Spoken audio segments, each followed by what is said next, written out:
Okay. Hi friends, ఈరోజు వచ్చేసి మనం గణపతి దేవుడు టాపిక్ గురించి చూద్దాం.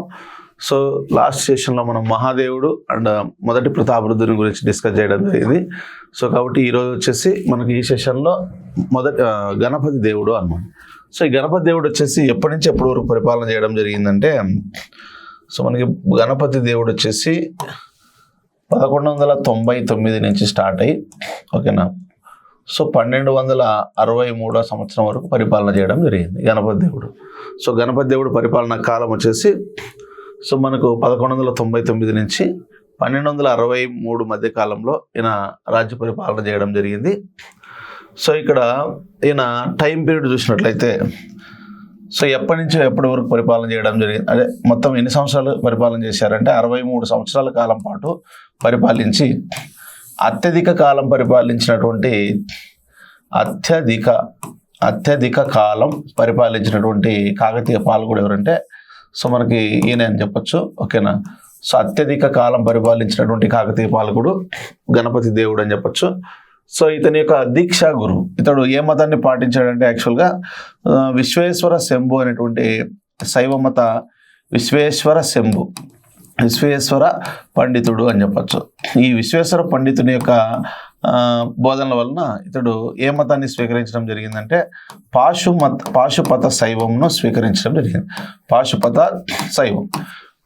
పాశుపత శైవాన్ని స్వీకరిస్తూ ఇతడు ఏం చేస్తాడంటే శ్రీశైలం నందు, ఎక్కడంటే శ్రీశైలం, ఈ శ్రీశైలం అనే ప్రాంతం వద్ద సో వీర ఘట్టాలను కూడా నిర్మించడం జరిగింది. సో వీర ఘట్టాలను నిర్మించినటువంటి వ్యక్తి ఎవరంటే మనకు గణపతి దేవుడు అని చెప్పచ్చు అనమాట, ఓకేనా. సో గణపతి దేవుడు అనమాట. నెక్స్ట్ తర్వాత వచ్చేసి ఇక్కడ మీకు సో ఈయనకు సంబంధించి ఏమేమి ఉన్నాయంటే,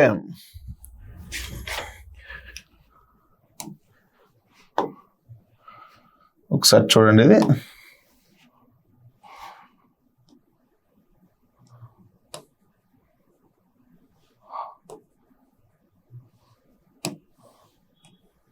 ఆల్రెడీ గణపతి దేవుడు మహాదేవుని కుమారుడని, మొదటి ప్రతాపరుద్రుని యొక్క దత్త కుమారుడిగా మనం చెప్తాం, ఓకేనా. సో ఇది ఆంధ్రదేశం అనుకుంటే, ఇది వచ్చేసి తెలంగాణ రాష్ట్రం అనుకుంటే, ఇదంతా కూడా మనకు ఉమ్మడి ఈ ఆంధ్ర తెలంగాణ రాష్ట్ర భూభాగాలను ఎవరు పరిపాలించడం జరిగిందంటే గణపతి దేవుడు, అదే మన కాకతీయులు పరిపాలించడం జరిగింది అని చెప్పుకోవడం జరుగుతూ ఉందన్నమాట, ఓకేనా. సో నెక్స్ట్ తర్వాత వచ్చేసి ఇక్కడ ఈ యొక్క ఓరుగలను రాజధానిగా చేసుకొని రాజ్యాధికారానికి, అదే రాజుగా ఉన్నది ఎవరంటే సో ఓరుగలను రాజధానిగా చేసుకొని పరిపాలన చేస్తున్నది ఇక్కడ మీకు మొదటి ప్రతాపరుద్రుడు అని చెప్పుకోవచ్చు. మొదటి ప్రతాపరుద్రుడు.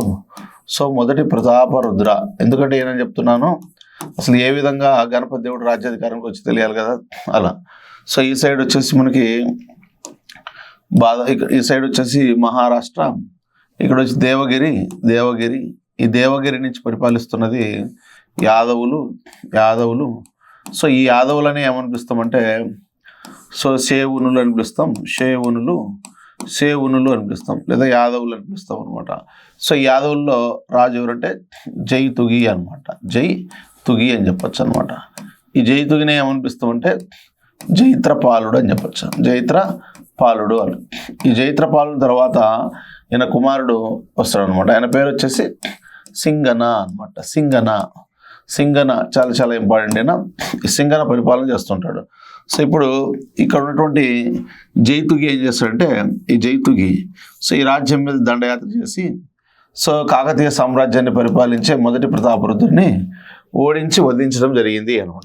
అంటే ఇక్కడ జైతుగి అనేటువంటి వ్యక్తి మొదటి ప్రతాపరుద్రుని మీద దాడి చేసి మొదటి ప్రతాపరుద్రుని ఓడించి వధించడం జరిగింది. వధించడమే కాకుండా మొదటి ప్రతాపరుద్రుడు యొక్క దత్త కుమారుడు మహాదేవి లేక తమ్ముడి కుమారుడు అయినటువంటి గణపతి దేవుడు, ఆ గణపతి దేవుడిని మళ్ళీ ఇతని యొక్క రాజ్యానికి తీసుకొచ్చి జైత్రపాలుడు దేవగిరి జైల్లో బందీని చేయడం జరుగుతుంది అనమాట, ఓకేనా. దేవగిరి జైల్లో బందీని చేయడం జరుగుతుంది. అంటే ఇక్కడ మొదటి ప్రతాపరుద్రుడు చనిపోయాడు, ఆయన కుమారుడు వచ్చేసి ఆయన దత్త కుమారుడు అండ్ వాళ్ళ తమ్ముని కుమారుడు అయినటువంటి గణపతి దేవుడు తిరిగి సో ఇక్కడ యాదవుల యొక్క రాజధాని దేవగిరి నందు బందీని చేయడం జరిగింది అన్నాం. అంటే ఇక్కడ వెంటనే రాజు ఎవరు కావాలి, ఈయన తర్వాత.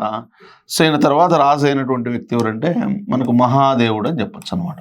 సో మహాదేవుడు అనమాట. సో ఈ మహాదేవుడు రాజు అవుతాడు. సో మహాదేవుడు వెంటనే ఏం చేస్తాడంటే ఇతని యొక్క కమాండర్ సూరవుడు అనమాట. సూరవుడు, ఈ సూరవుడి యొక్క నాయకత్వంలో మహాదేవుడు కొంత కాకతీయ సైన్యాలతో సో ఏ రాజ్యం మీద దండయాత్ర చేయడం జరిగిందంటే ఈ సైడ్ ఉన్నటువంటి దేవగిరి యాదవ రాజ్యం మీద దాడి చేయడం జరిగింది. మళ్ళీ ఇక్కడ పాలకుడు ఎవరున్నారు? జైతుగినే ఉన్నాడు అనమాట. సో జైతుగి సైన్యాలకి దేవగిరి యాదవరాజు అనేటువంటి సో జైతుగి సైన్యాలకి మహాదేవుని సైన్యాలకు జరిగిన యుద్ధంలో సో యుద్ధం చేసేటప్పుడు సూరవుడు ఏనుగులతో యుద్ధం చేస్తూ మరణించాడు. నెక్స్ట్ తర్వాత మహాదేవుడు కూడా యుద్ధం చేసేటప్పుడు ఏనుగును అధిహరించి ఆయన మరణించినట్లుగా కూడా చారిత్రక గ్రంథాల ద్వారా తెలుస్తోంది మనకి. సో ఆ విధంగా మొదటి ప్రతాపరుద్రుడు చనిపోయాడు. ఇక్కడేమో గణపతి దేవుడు మైనర్గా ఉంటూ ఈ రాజ్యంలో సో దేవగిరి నందు బందీని చేయబడ్డాడు. వెంటనే రాజ్యాధికారానికి వచ్చిన మహాదేవుడు తన కుమారుణ్ణి మొదటి ప్రతాపరుద్రుడు తన అన్న అయినటువంటి మొదటి ప్రతాపరుద్రుడిని చంపాడనేటువంటి ప్రతీకారం తెచ్చుకోవాలనే ఉద్దేశంతో మహాదేవుడు జైతుగి మీద దండయాత్రకు వచ్చాడు. అది ఒక కారణమైతే, రెండవది తన కుమారుడైనటువంటి సో గణపతి దేవుడు జైల్లోనే ఉన్నాడు, అతన్ని బంధ విముక్తిని చేయాలనేటువంటి ఉద్దేశంతో ఎవరు మహాదేవుడు యొక్క దేవగిరి యాదవ రాజ్యం మీద దాడులు చేయడం. సో ఆ దాడుల్లో భాగంగా మహాదేవుడు చనిపోవడం, అతని సేనాధిపతి అయినటువంటి సూరవుడు ఇద్దరు కూడా చనిపోవడం జరిగింది. దాంతో ఈ ఆంధ్ర రాజ్యంలో ఏం సంభవించిందంటే రాజులు లేకుండా పోయారు. అంటే దాని ఏమన్నా రాజకీయ సంక్షోభం అంటాం. పరిపాలన అనేది గాడి తప్పిందని చెప్పొచ్చు అనమాట. సో ఆ సందర్భంలో ఇక్కడ మీకు ఈ సైడ్ జైలు ఎవరున్నారని చెప్పుకుంటున్నాము. సో ఈ జైల్లో బంధించబడినది గణపతి దేవుడు అనమాట. గణపతి దేవుడు సో గణపతి దేవుడు, ఈ గణపతి దేవుడు సో ఇప్పుడు జైలు నుంచి విడుదల చేయబడాలి. విడుదల చేయబడితేనే 1199 సంవత్సరంలో రాజ్యాధికారానికి వచ్చి ఆయన 1263 సంవత్సరం వరకు రాజ్య పరిపాలన చేసే అవకాశం ఉంటుంది అనమాట. ఓకేనా. సో ఆ విధంగా గణపతి దేవుడు దేవగిరి జైల్లో బందీని చేయబడ్డాడు కదా ఆయన. సో ఇప్పుడు ఏమవుతుందంటే ఇక్కడ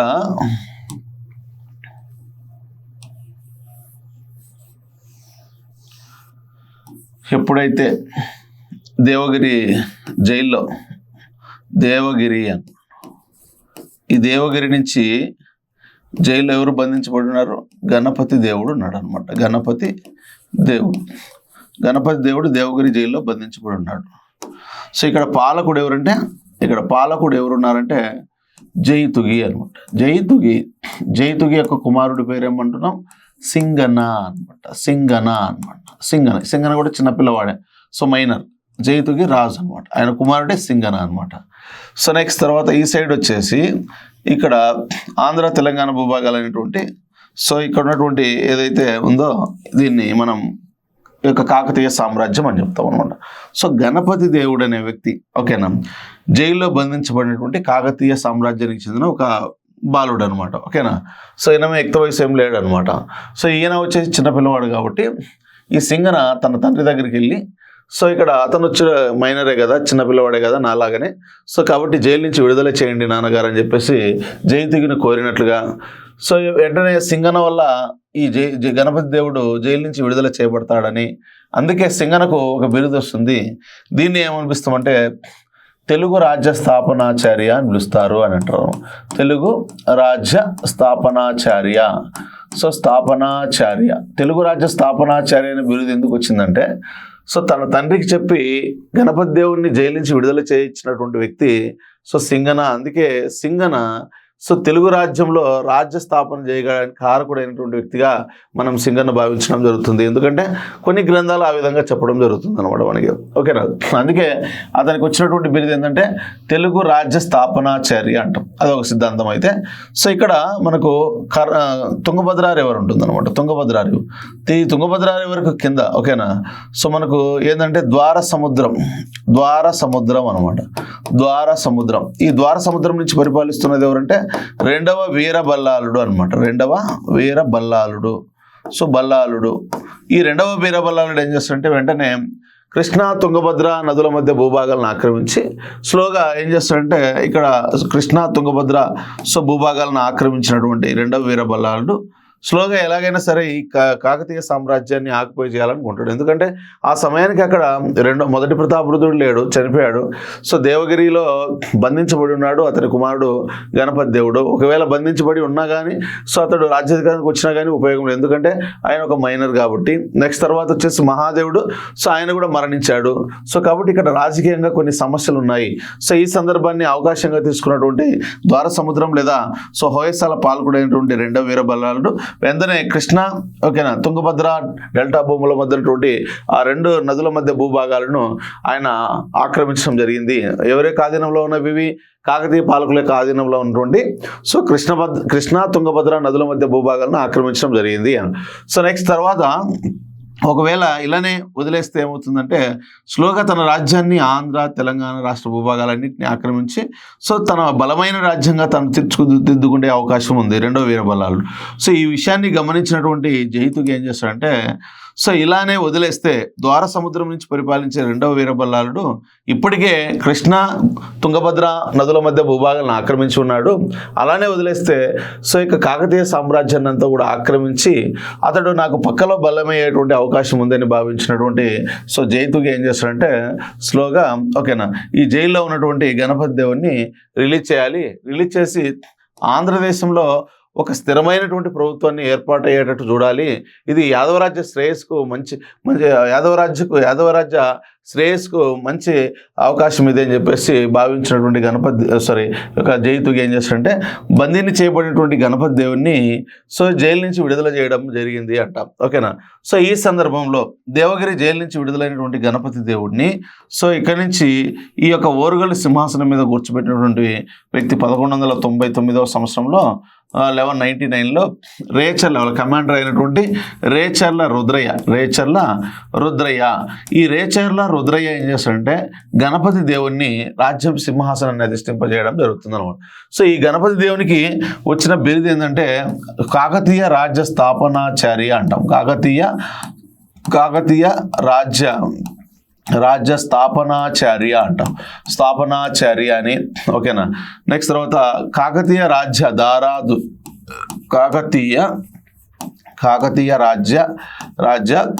దారాదురేయ అంటాం అనమాట. కాకతీయ రాజ్య దారాదురేయ అని కాకతీయ రాజ్య స్థాపనాచార్య అనేటువంటి ఈ రెండు బిరుదులు కలిగినటువంటి వ్యక్తి ఎవరంటే రేచర్ల రుద్రయ్య.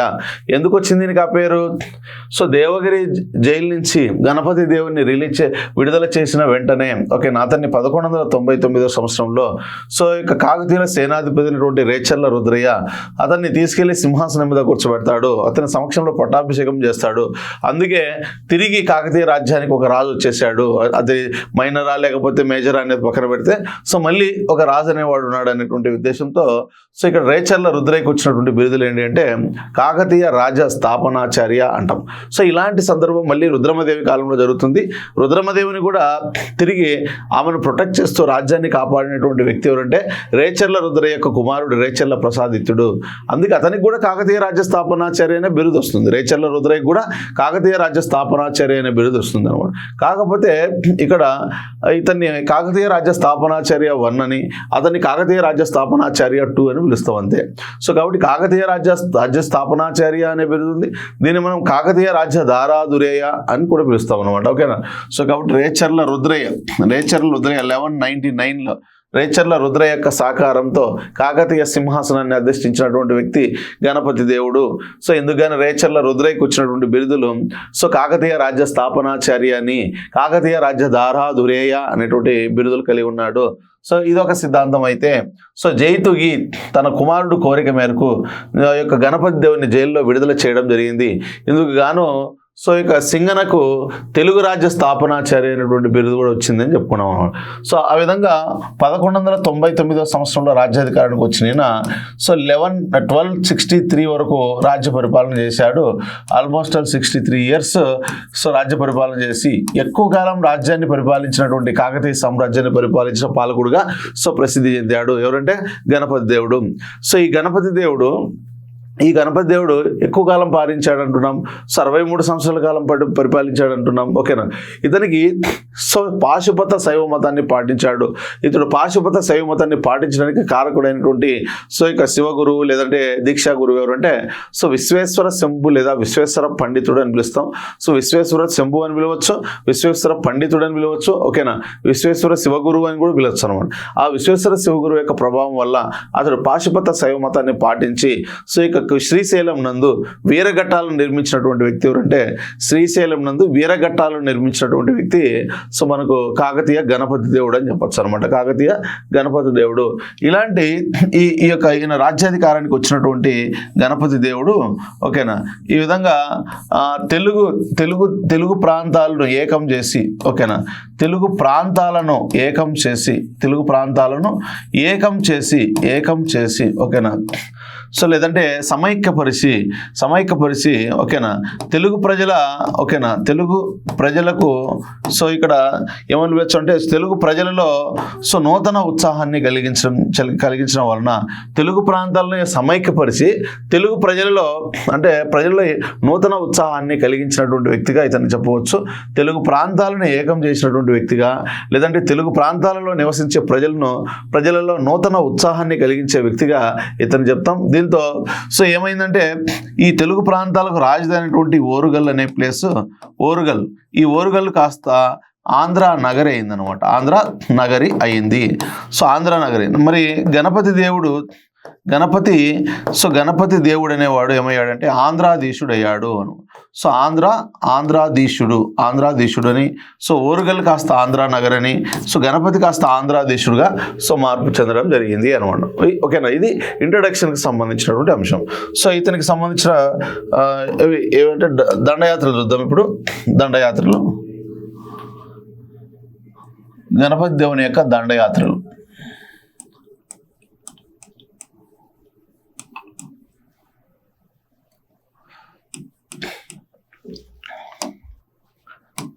ఒకటి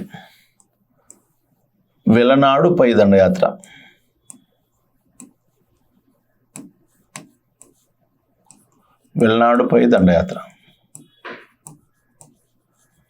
దేవుని యొక్క దండయాత్ర అంటే గణపతి దేవుని యొక్క దండయాత్ర. నెక్స్ట్ వెలనాడుపై దండయాత్ర తర్వాత మనకి వేంగిపై దండయాత్ర అన్నమాట.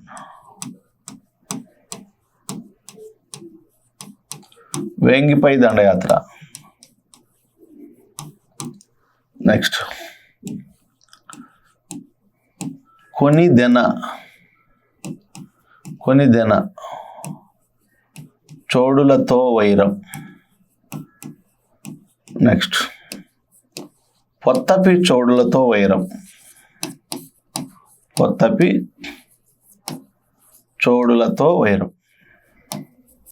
కొనిదెన చోడులతో వైరం, పొత్తపి చోడులతో వైరం. నెక్స్ట్ తర్వాత కళింగపై దాడులు.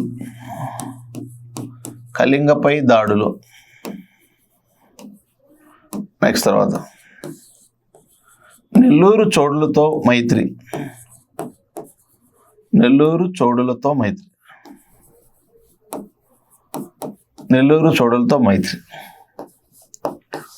నెక్స్ట్ తర్వాత కడప చిత్తూరుల మధ్య సంఘర్షణ.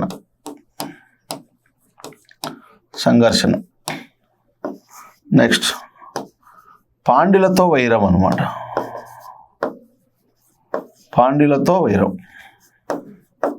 ఈ టాపిక్స్ అన్ని నేర్చుకున్నట్లయితే ఇప్పుడు గణపతి దేవుడి గురించి మనం కంప్లీట్ చేసుకున్నట్టు అనమాట. వెల్నాడు దండయాత్ర, వేంగిపై దండయాత్ర, కొనిదెన చోడులతో వైరం, పొత్తపి చోడులతో వైరం, కళింగపై దాడులు, నెల్లూరుపై చోడులతో మైత్రి, కడప చిత్తూరుల మధ్య సంఘర్షణ, పాండ్యులతో వైరం. ఇలా ఒక్కొక్క దండయాత్ర గురించి నేర్చుకుంటూ రావాలి. అప్పుడు మనకు గణపతి దేవునికి సంబంధించిన పొలిటికల్ హిస్టరీ కంప్లీట్ అవుతుంది అనమాట. ఓకేనా. ఫస్ట్ వెలనాడుపై దండయాత్ర చూద్దాం. వెలనాడు. ఓకేనా.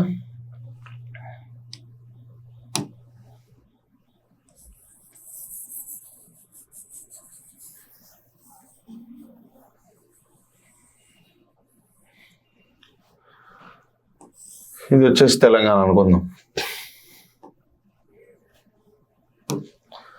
ఇక్కడ ఓరుగల్లు నుంచి పరిపాలిస్తే ఎవరు వచ్చారు? గణపతి దేవుడు ఉన్నాడు అనమాట. గణపతి దేవుడు. ఇప్పుడు వెల్లనాడు అంటే ఎక్కడ వస్తాం మనకి? వెల్లనాడు అంటే ఏదో ఏరియా వస్తుంది అనమాట. ఇదే గుంటూరు ఏరియా, గుంటూరు. నెక్స్ట్ తర్వాత కృష్ణ, దీన్ని మనం గుంటూరు అనుకుందాం, ఓకేనా? Guntur, GNTR Guntur. Next Krishna,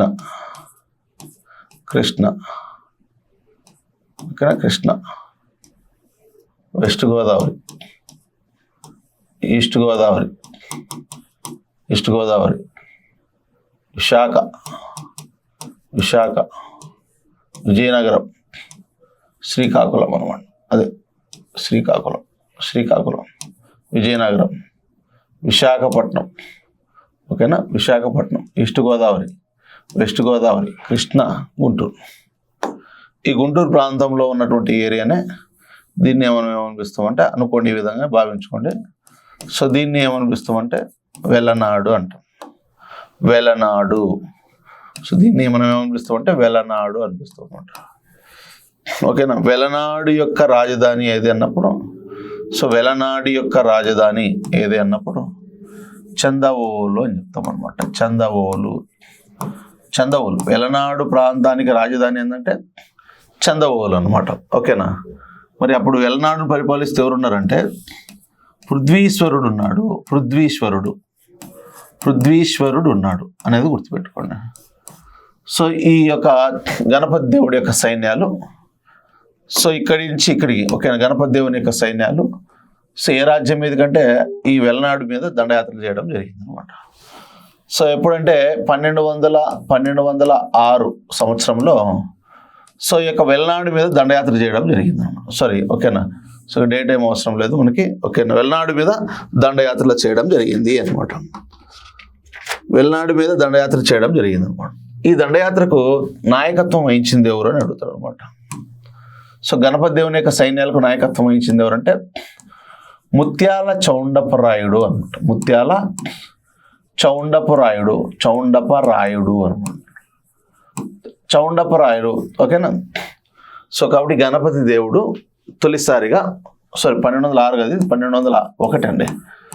so 1201, 1201 సంవత్సరంలో గణపతి దేవుడు ముత్యాల చౌండపరాయుడి నాయకత్వంలో ఉన్న గణపతి దేవుని సైన్యాలు 1201 సంవత్సరంలో కోరుగల్లు పాలకొడుగా ఉన్నటువంటి గణపతి దేవుడు యొక్క సైన్యాలు ముత్యాల చౌండపరాయుడు యొక్క నాయకత్వంలో సో ఎప్పుడు ఏ ప్రాంతం మీద దాడి చేసి వెల్లనాడు మీద దండయాత్ర చేయడం జరిగింది. అప్పుడు వెల్లనాడు రాజు ఎవరంటే పృథ్వీశ్వరుడు, వాళ్ళకి క్యాపిటల్ ఏదంటే చందవోలు.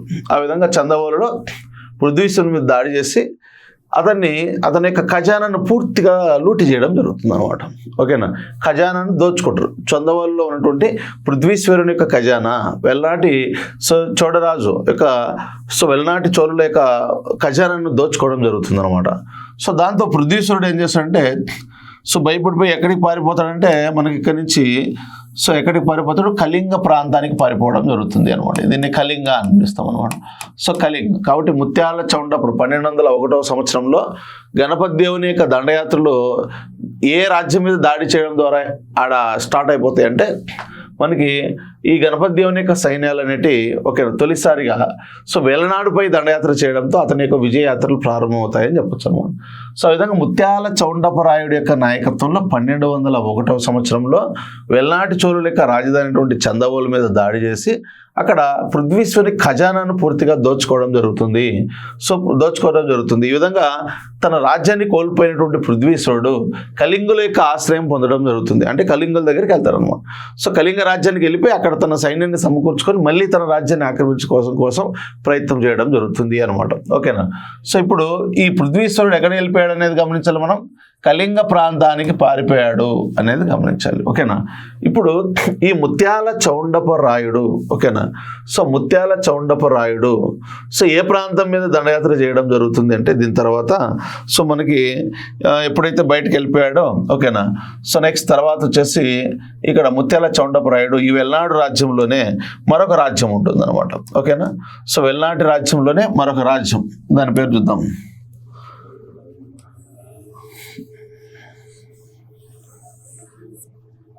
ఇదంతా కూడా మనకి ఎవరండైనా గణపతి దేవుడు. గణపతి దేవుడు ఏ రాజ్యం మీద చేస్తున్నాడు అని చెప్తున్నాం. ఇదంతా కూడా మనకు గుంటూరు అనుకుందాం. గుంటూరు ఈ గుంటూరులో ఉన్నటువంటి రాజ్యమే మనకి వెల్లనాడు. వెల్లనాడే కాకుండా వెల్లనాడులో సామంత రాజ్యం అయినటువంటి ఒక రాజ్యం ఉంది. దీన్ని మనం సో ఏమని పిలుస్తామంటే దివిసీమ అని చెప్తాం అనమాట. దీన్ని దివిసీమ. ఈ దివిసీమను పరిపాలిస్తూ ఒక రాజవంశం ఉండేది. దాని పేరే అయ్యవంశము అని చెప్పచ్చు. అయ్యవంశం. ఈ అయ్యవంశానికి చెందినటువంటి రాజు ఒక ఉంటాడు. ఆయన పేరు పినచోడు అనమాట. పినచోడు. ఈ పినచోడును ఓడించేస్తాడు అనమాట. ఎవరు? చౌండపరాయుడు. ముత్యాల చౌండపరాయుడు. ముత్యాల చౌండపరాయుడు. ఈ ముత్యాల చౌండపరాయుడు యొక్క నాయకత్వంలోని గణపతి దేవుని సైన్యాలు తొలిసారిగా 1201 సంవత్సరంలో ఏం చేశాడు? చందవోలు మీద దాడి చేశాడు. వెల్నాటి పృథ్వీశ్వరుని ఓడించాడు. అతన్ని కళింగకు పారిపోయేటట్టు చేశాడు. నెక్స్ట్ తర్వాత స్టెప్ ఏంటంటే అదే వెల్నాటి రాజ్యంలో ఉన్నటువంటి ఒక చిన్న సామంత రాజ్యం సో దివిసీమ ఏరియాలో ఒక రాజవంశం పరిపాలించేది. దాన్ని అయ్యవంశం అని పిలుస్తాం. ఈ అయ్యవంశానికి చెందినవాడు పినచోరుడు అని చెప్పచ్చు. సో కాబట్టి ఈయన అయ్యవంశం మీద దాడి చేసి పినచోరుడిని ఓడించాడు. ఎవరు? ఆ యొక్క చౌండపరాయుడు. సో అందుకే పినచోరుడిని ఓడించి పినచోరుడికి 3 పిల్లలు ఉంటారు. సో నారాంబ అంటాం. నారాంబ. రెండోది పేరాంబ. నారాంబ, పేరాంబ అంటూ జయాప సేనాని. సో కాబట్టి ఇక్కడ ఎప్పుడైతే ఈ యుద్ధంలో విజయం సాధించాడో ఎవరు? ముత్యాల చౌండపరాయుడు. సో దీన్ని గుర్తించినటువంటి గణపతి దేవుడు ముత్యాల చౌండపరాయునికి ఒక బిరుదునివ్వడం జరిగింది. దాని పేరే ద్వీపీలుంటాక అంటాం. ద్వీపీలుంటాక అనేటువంటి బిరుదు సో ఎవరికి ఇవ్వడం జరిగిందంటే ముత్యాల చౌండపరాయుడికి. ఎవరిచ్చారు? గణపతి దేవుడు ఇచ్చాడు అనేది గమనించాలి. సో కాబట్టి గణపతి దేవుడు ముత్యాల చౌండపరాయుడికి ద్వీపీలుంటాక అనేటువంటి బిరుదుని ఇవ్వడం జరిగింది. అంతేకాకుండా దివిసీమ పాలకుడైనటువంటి అయ్యవంశానికి చెందిన పినచోడుని ఓడించాడు కాబట్టి ఓడిపోయినటువంటి పినచోడు తన 2 కుమార్తెలను గణపతి దేవునికి ఇచ్చి వివాహం చేయడం జరిగింది. ఆ విధంగా గణపతి దేవుని యొక్క భార్యలు చూడండి, నారాంబ, పేరాంబ. ఓకే, నారాంబ, పేరాంబ. సో వీళ్ళిద్దరు కూడా గణపతి దేవుని భార్యలుగానే మనం చెప్పవచ్చు. సో వెంటనే జయాప సేనాన్ని తీసుకెళ్ళి తన రాజ్య సైన్యంలో ఉన్నటువంటి గజదళానికి అధిపత్యం చేయడం జరుగుతుంది. ఆ విధంగా సో ఇక్కడ జయాప సేనాని తన సైన్యాధిపతిగా, ఏ సైన్యాధిపతిగా? గజసాయిని, గజదళము. ఓకేనా. సో గజసాయిని అంటే సో ఇక్కడ రథబలము, గజబలము, త్వరగబలము, పదాతి దళము, కాల్బలము, ఇలా డిఫరెంట్ మిలిటరీస్ ఉంటాయి అప్పుడు. సో అప్పుడు ఏనుగుల సైన్యానికి నాయకత్వం వహింపజేసింది ఎవరంటే సో జయాప సేన. అంటే తన బామర్దే. సో అతన్ని తీసుకెళ్ళి ఈ యొక్క గజసాయినిగా నియమించుకోవడం జరిగింది అనమాట. సో ఇదొక కార్యక్రమం జరుగుతుంది అక్కడ. ఓకేనా. సో నెక్స్ట్ తర్వాత మరొక రాజ్యం ఉంది. సో దాని పక్కనే ఓకేనా ఏ రాజ్యం ఉందంటే సో దానికి సంబంధించినటువంటి ఫస్ట్ మళ్ళీ ఒక రాజ్యం. దీన్నే యొక్క ఓకేనా ఇది మెయిన్, ఇది గుర్తుపెట్టుకోండి. ఓకేనా. సో నెక్స్ట్ తర్వాత వచ్చేసి వెంటనే ఇది వద్దులేండి, ఇది నెక్స్ట్ దండయాత్రలు చూద్దాం. ఓకేనా. సో ఇప్పుడు ఈ సైడు ఎక్కడికి వెళ్ళాడు? పృథ్వీశ్వరుడు కళింగకి వెళ్ళాడు. ఓకేనా, కళింగకు. సో కళింగకి వెళ్ళిన తర్వాత తిరిగి 1206వ సంవత్సరంలో సో ఈ కళింగకు పారిపోయినటువంటి వెల్నాటి పృథ్వీశ్వరుడు తిరిగి వెల్నాడు ఆక్రమించుకోవడం కోసం యుద్ధాన్ని ప్రకటించడం జరుగుతుంది. అప్పటికే వెల్నాడు ఎవరే ఆధీనంలోకి ఉంది. సో వెల్నాడు అనేది ఎవరే ఆధీనంలో ఉంది? గణపతి దేవుని ఆధీనంలో ఉంది. కాబట్టి వెల్నాటి పృథ్వీశ్వరుడు మళ్ళీ 1206వ సంవత్సరంలో సో కాకతీయ గణపతి దేవుని యుద్ధాన్ని ప్రకటించి వెల్నాడును తిరిగి పొందడం కోసం ప్రయత్నం చేయడం జరిగింది అనమాట. ఓకేనా. సో ఇప్పుడు ఏం చేస్తాడంటే మన గణపతి దేవుడు ఓకేనా